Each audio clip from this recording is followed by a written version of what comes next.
Board পরীক্ষায় প্রতি বছর এইখান থেকে একটা এমসিকিউ থাকেই। তার মানে কি এই টপিকটা যদি বুঝো বোর্ড পরীক্ষা 1 নম্বর তোমার কনফার্ম। আসসালামু আলাইকুম, স্বাগতম সবাইকে আমাদের নতুন আরেকটা ভিডিওতে। এই ভিডিওতে আমরা খুব সুন্দর একটা কনসেপ্টের ম্যাথ দেখবো, যেই কনসেপ্টটা মানে এই ম্যাথটা সলভ করার সাথে সাথে এই রিলেটেড তোমাদের যে কোনো ম্যাথ, যে শত শত ম্যাথ আসলো তোমরা সেম কনসেপ্ট বা সেম তোমাদের থিওরি কাজে লাগিয়ে তোমরা সবগুলো ম্যাথ সলভ করতে পারবা। ঠিক আছে, তাহলে আমরা শুরু করি। দেখো এখানে কি বলছে, একটা ম্যাট্রিক্স দেওয়া আছে বড় হাতের এ। এখন বলতে দেখো A21। এখন আগে বুঝতে হবে যে বড় হাতের A21 বা কোনো একটা ম্যাট্রিক্স যদি এ হয়, বড় হাতের এ হয়, তার A21 বলতে কি বোঝায়। দেখো একজন সকলে কনফিউজ, একটা ম্যাট্রিক্স যদি এ হয় তো যদি A21 বলতে কি বোঝায়, A21 সমান কত আর বড় হাতের A21 এই দুটো কি একই জিনিস কিনা। দেখো একই জিনিস কিনা, অনেকে মনে করে এটা একই, কিন্তু আসলে কিন্তু এটা একই না। কারণ কি দেখো A21 এটা হলো ভুক্তি। ভুক্তি কি দেখো তো, 2 মানে কি 2 নম্বর সারি। দেখো 2 নম্বর সারির 1 নম্বর কলামে কি আছে, 0 আছে। তাহলে এই 0 এইটা হবে কি ছোট হাতের A21 হলো কত 0, কারণ 2 নম্বর সারির 1 নম্বর পজিশনে যে ভুক্তিটা ওইটাই কি আমাদের ছোট হাতের A21। ঠিক আছে, আর বড় হাতের A21 বলতে বোঝায় তোমার কি, দেখো এই যে এই ম্যাট্রিক্সের 2 নম্বর সারির 1 নম্বর কলাম এর সহগুণকটা। ঠিক আছে, 2 নম্বর সারির 1 নম্বর কলামের সহগুণক।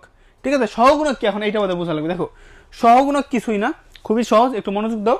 দেখো সহগুণকে দেখো যে পজিশনে সহগুণক বের করতে হলো, দেখো 2 নম্বর সারির 1 নম্বর কলাম, 2 নম্বর সারি 1 নম্বর 0। তাহলে আমরা যে পজিশনের সহগুণক বের করবো ওই আবার সারি আর কলাম বাদ দিয়ে দিব। আবার তার আগে দেখতে হবে সামনে কি, দেখো সহ থাকলে মানে কি সামনে কোনো একটা চিহ্ন থাকবে।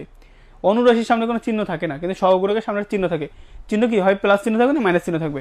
এখন প্লাস বসাবো না মাইনাস বসাবো, এটা ডিসিশন কিভাবে নেব। দেখো এখানে কোন পজিশন 2 এর 1 কত, দেখো 2 1 বলছে না, 2 1 পজিশন কি 2 নম্বর সারি 1 নম্বর কলাম, 2 এর 1 যোগ করলে কত 3 হয় না, 3 কে এটা বিজোড় সংখ্যা।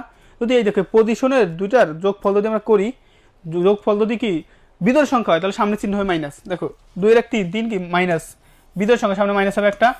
আর দেখো এই বরাবর সারি বাদ, এই বরাবর কলাম বাদ, দেখো এই সারি বাদ এই কলাম বাদ। এখন কি থাকে দেখো তো 4 6 7 8, তাহলে এই বরাবর গুণ করবা তো কত 4 7 সরি 4 8 32 মাইনাস 6 7 কত হবে দেখো তো 42। তাহলে অ্যান্সার কথা দেখো তো 32 মাইনাস 42 তো মাইনাস 10, তাহলে হবে দেখো মাইনাস ইন্টু মাইনাস 10, তাহলে আলটিমেটলি কত হবে আমাদের প্লাস 10। বুঝতে পারছো?